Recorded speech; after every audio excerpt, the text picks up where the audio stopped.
Bienvenue à tous. Aujourd'hui, on s'attaque à un article assez fascinant. Les secrets du silence. Pourquoi apprendre à ne rien dire peut transformer votre énergie? Un article de Ciel Cristallin. Alors, prêt à explorer comment le silence peut transformer notre énergie et notre cheminement spirituel. Absolument. C'est un sujet qui me passionne vraiment et je trouve que l'article de Ciel Cristallin met vraiment bien en lumière des points souvent oubliés dans notre société moderne. Oui, tout à fait. On dirait qu'on a tendance à fuir le silence, un peu comme s'il était un vide gênant. Mais l'article nous propose une autre perspective, non. Le voir comme une source de renouveau, un espace précieux pour se reconnecter à soi. Tout à fait. En fait, il y a beaucoup de traditions spirituelles qui, à travers le monde, considèrent le silence comme une voie privilégiée, vers la sagesse, vers la paix intérieure. On le retrouve chez les bouddhistes, les taoïstes, les mystiques chrétiens, c'est assez universel en fin de compte. C'est fascinant de voir comment cette sagesse ancestrale traverse les époques et les cultures. D'ailleurs, l'article mentionne un point intéressant. Il dit que le silence permet de revenir à l'essentiel, de se purifier énergétiquement. Exactement. Imaginez un torrent tumultueux, constamment agité par des pensées, des soucis, des jugements. Eh bien, le silence agit comme un barrage. Il calme ce flot incessant et l'eau redevient claire, limpide. C'est un retour à la source. C'est une image très parlante. Et concrètement, comment cette purification énergétique se traduit-elle dans notre vie de tous les jours? Eh bien, notre mental se calme. Notre énergie vitale, au lieu de se disperser dans des pensées inutiles, elle peut être canalisée vers des activités plus élevées, plus créatives. On ressent un regain de vitalité, une clarté mentale accrue, une meilleure intuition même. Donc le silence libère de l'énergie. Mais l'article va plus loin. Il parle d'une élévation vibratoire. C'est quoi exactement? Chaque parole, chaque pensée émet une vibration, une fréquence énergétique. Un discours négatif, rempli de plaintes, de critiques, ça va abaisser notre vibration, épuiser notre aura, ce champ énergétique subtil qui nous entoure. Le silence, lui, il permet de préserver cette énergie précieuse, et même de l'amplifier. C'est intéressant. Donc, en choisissant nos terres, on élève notre fréquence vibratoire, on se connecte à des énergies plus subtiles. Et du coup, est-ce que ça a un impact sur notre intuition? Absolument. En calmant le mental, on ouvre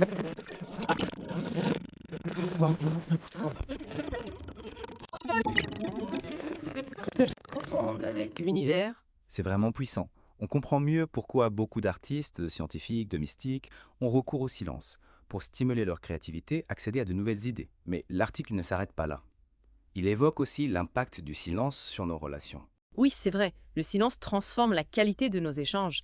Apprendre à se taire, à écouter attentivement, sans interrompre, sans juger, ça crée un espace de confiance, de respect mutuel. C'est essentiel pour développer l'empathie et la compréhension. C'est vrai, on a souvent tendance à vouloir combler le silence à tout prix, par peur du vide, du jugement. Pourtant, l'article souligne que choisir le silence, c'est faire preuve de force, de maîtrise de soi. N'est-ce pas paradoxal? Pas du tout. Maîtriser sa parole, c'est maîtriser son énergie, c'est choisir consciemment de ne pas se laisser emporter par ses émotions, par ses réactions impulsives. C'est un acte de liberté. C'est une perspective très intéressante. On comprend mieux pourquoi l'article qualifie le silence de voie royale vers la transformation personnelle. Mais soyons honnêtes, cultiver le silence dans notre société moderne, ce n'est pas toujours évident. D'ailleurs, l'article aborde les défis que ça peut représenter. Oui, le silence nous confronte à nous-mêmes, à nos peurs, nos doutes, nos parts d'ombre. Ce n'est pas toujours confortable. On est tellement habitué au bruit, aux distractions, au bavardage intérieur, s'asseoir en silence avec soi-même peut être intimidant au début. Et comment on surmonte cette peur du vide, cette résistance au silence? L'article propose-t-il des solutions? Oui, absolument. Il présente un ensemble de techniques pour intégrer le silence dans notre quotidien. On peut commencer par de courtes périodes de méditation silencieuse, en se concentrant sur la respiration. Ah oui, la méditation. C'est une pratique que j'essaye d'intégrer. Mais ce n'est pas toujours évident de faire taire ce bavardage mental incessant. Avez-vous des conseils? Le plus important, c'est de ne pas se juger, d'accepter que les pensées viennent et repartent. Comme des nuages, il suffit de ramener son attention sur sa respiration, sur les sensations du corps. C'est rassurant. Et à part la méditation, quelles autres techniques l'article recommande-t-il? Il y a aussi les journées sans parole. On s'engage à ne parler qu'en cas de nécessité absolue, pendant une période définie. C'est une expérience intense qui nous met face à notre dépendance à la parole. Waouh, ça me paraît un peu radical. Mais j'imagine que ça doit être une expérience très libératrice. Oui, on prend conscience de quelque chose. On réalise à quel point on parle souvent par automatisme, par habitude, sans intention réelle. Le silence nous force à ralentir, à observer, à être plus présent. C'est une invitation à vivre plus en conscience, à savourer chaque instant. Y a-t-il des techniques plus douces? pour ceux qui ne se sentent pas prêts à se lancer dans une journée entière de silence. Bien sûr, l'article propose la marche méditative en pleine nature. C'est une excellente façon de combiner le silence avec les bienfaits de l'environnement. On se promène. Sans musique, sans téléphone. En se concentrant sur nos pas, sur le bruissement des feuilles. Ah oui, j'adore me promener dans la nature. C'est vrai qu'on ressent un calme profond.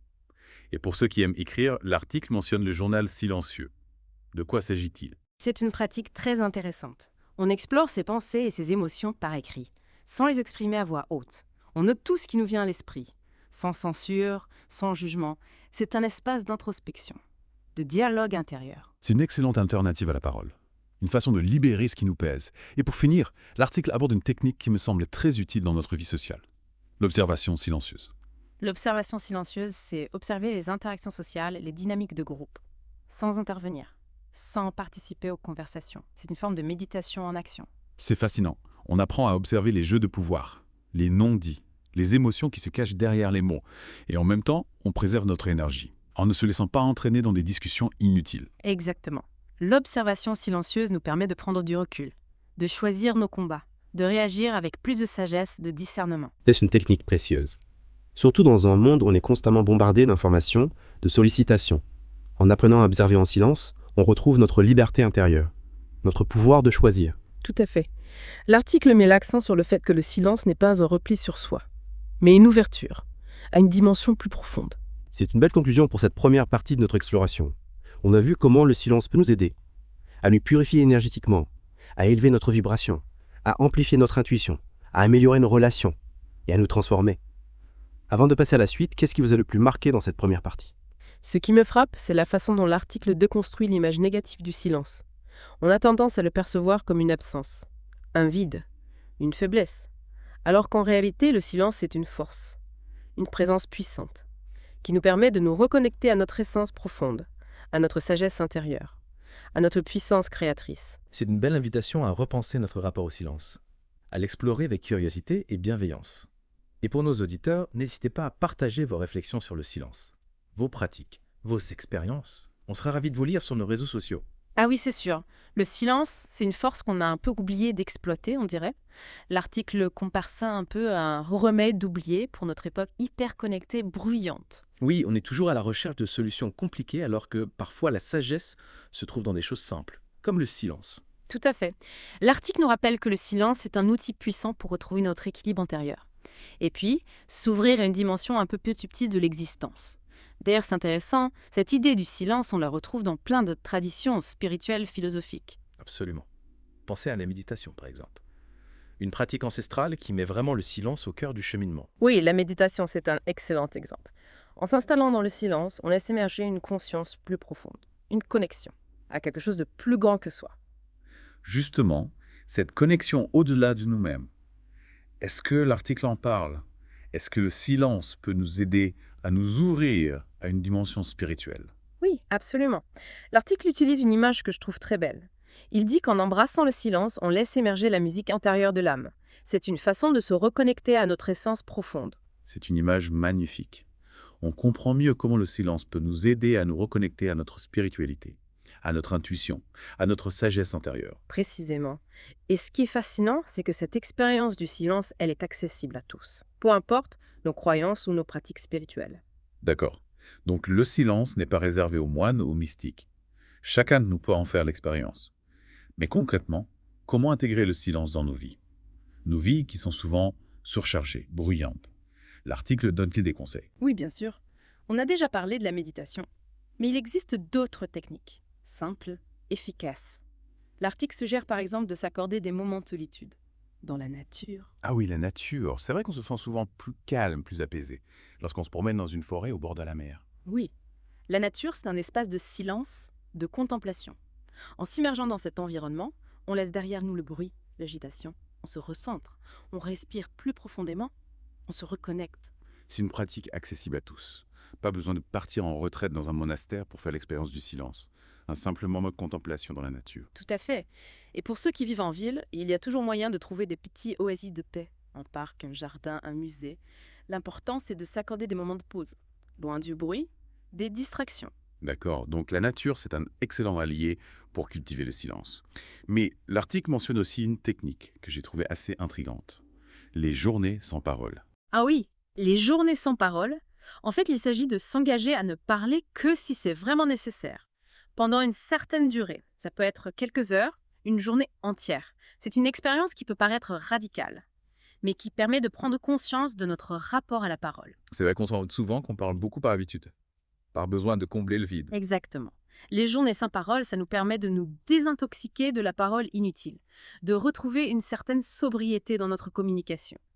Et ce qui est intéressant, c'est que souvent, cette expérience, elle se traduit par une plus grande clarté mentale, une meilleure écoute. C'est fascinant. On pourrait dire que le silence nous apprend à mieux choisir nos mots, à leur donner plus de poids. Oui, tout à fait. Et en même temps, ça nous permet de développer d'autres formes de communication. Le langage du corps, le regard, l'écoute attentive. On découvre une dimension plus subtile. C'est une belle découverte. Mais pour ceux qui ne se sentent pas prêts à s'engager dans une journée entière de silence, est-ce qu'il y a d'autres alternatives pour intégrer le silence dans leur quotidien? Bien sûr, l'article propose aussi des pratiques plus douces, comme la marche méditative ou le journal silencieux. Ah oui, on en a déjà parlé rapidement. Mais j'aimerais bien qu'on explore ça un peu plus en détail. La marche méditative, par exemple, comment est-ce qu'on pratique cette technique? La marche méditative, c'est une forme de méditation en mouvement. On se promène dans un environnement calme, naturel, en portant notre attention sur nos sensations physiques. Le contact des pieds sur le sol, le mouvement des jambes, la respiration. C'est une façon de se reconnecter à son corps, d'être au plus présent. Exactement. Et en même temps, on laisse les pensées défiler, sans s'y attacher. On observe le paysage, les sons, les odeurs, sans jugement. C'est vraiment une invitation à la contemplation, à la présence silencieuse. C'est une pratique qui me semble très accessible et très bénéfique, surtout pour ceux qui ont du mal à rester assis en méditation. Et le journal silencieux, comment ça fonctionne? Le journal silencieux, c'est une forme d'introspection écrite. On prend un carnet, un stylo, et on note tout ce qui nous vient à l'esprit, sans censure, sans chercher à structurer nos pensées. C'est un peu comme une méditation sur papier. Tout à fait. L'objectif, ce n'est pas de produire un texte parfait, mais de se libérer des pensées, des émotions qui nous encombrent. C'est une pratique très utile pour gérer le stress, prendre du recul. D'accord. Le journal silencieux, c'est un outil d'introspection, de libération. Et pour finir, l'article mentionne une technique qui me semble particulièrement utile dans notre vie sociale. L'observation silencieuse. Ah oui, l'observation silencieuse, c'est observer les interactions sociales, les dynamiques de groupe, sans intervenir, sans participer aux conversations. C'est une forme de méditation en action qui permet de développer notre discernement, notre capacité à comprendre les autres. C'est fascinant. On apprend à observer les jeux de pouvoir, les non-dits, les émotions, et en même temps on préserve notre énergie. Exactement. L'observation silencieuse, ça nous permet de prendre du recul, de choisir nos combats, de réagir avec plus de sagesse. C'est une technique précieuse, surtout dans un monde où on est constamment sollicité, bombardé d'informations. En apprenant à observer en silence, on retrouve notre liberté. Tout à fait. L'article, il insiste beaucoup là-dessus. Le silence, ce n'est pas un repli sur soi, mais une ouverture à une dimension plus profonde, de nous-mêmes et du monde qui nous entoure. C'est une belle conclusion pour cette deuxième partie de notre exploration. On a vu comment le silence peut nous aider à nous reconnecter, à notre nature profonde, à notre spiritualité, à notre intuition. Avant de passer à la suite, qu'est-ce qui vous a le plus marqué dans cette deuxième partie de l'article? Ce qui m'a particulièrement touchée, moi, c'est la façon dont l'article met en lumière le lien entre le silence et la créativité. En se retirant du bruit du monde, on crée un espace propice à l'émergence de nouvelles idées, de nouvelles inspirations. Le silence devient alors un terreau fertile pour la création. C'est une perspective très inspirante. On comprend mieux pourquoi beaucoup d'artistes, de scientifiques, de mystiques ont recours au silence pour stimuler leur créativité, pour accéder à de nouvelles idées. C'est vrai, le silence est un catalyseur pour la créativité. Quand on se déconnecte du flot incessant d'informations, de stimulation, eh bien on laisse l'espace à notre esprit pour vagabonder, explorer de nouvelles pistes. L'article mentionne aussi que le silence est un outil de transformation personnelle. Vous en pensez quoi? Ah oui, absolument. Le silence nous permet de nous confronter à nous-mêmes, à nos parts d'ombre, nos peurs, nos aspirations. Ce face-à-face avec soi-même, ça peut être déstabilisant au début, mais c'est essentiel pour grandir, évoluer. C'est comme si le silence était un miroir qui nous renvoie à notre vérité profonde. Exactement. En se taisant, on enlève les masques, les rôles sociaux, les discours préconçus. On se retrouve face à l'essentiel. Cette confrontation à soi-même, est-ce que ça peut être douloureux? L'article aborde cet aspect du silence. Oui, l'article le souligne. Le silence peut parfois nous confronter à des émotions difficiles, des souvenirs, des blessures. Mais il rappelle aussi que cette traversée intérieure, elle est nécessaire pour guérir, se libérer, avancer. C'est un message d'espoir. Le silence n'est pas une fuite, mais une plongée au cœur de soi, pour mieux se connaître, se transformer. Tout à fait. Et cette transformation, elle rayonne ensuite sur notre environnement, nos relations, notre façon d'être au monde.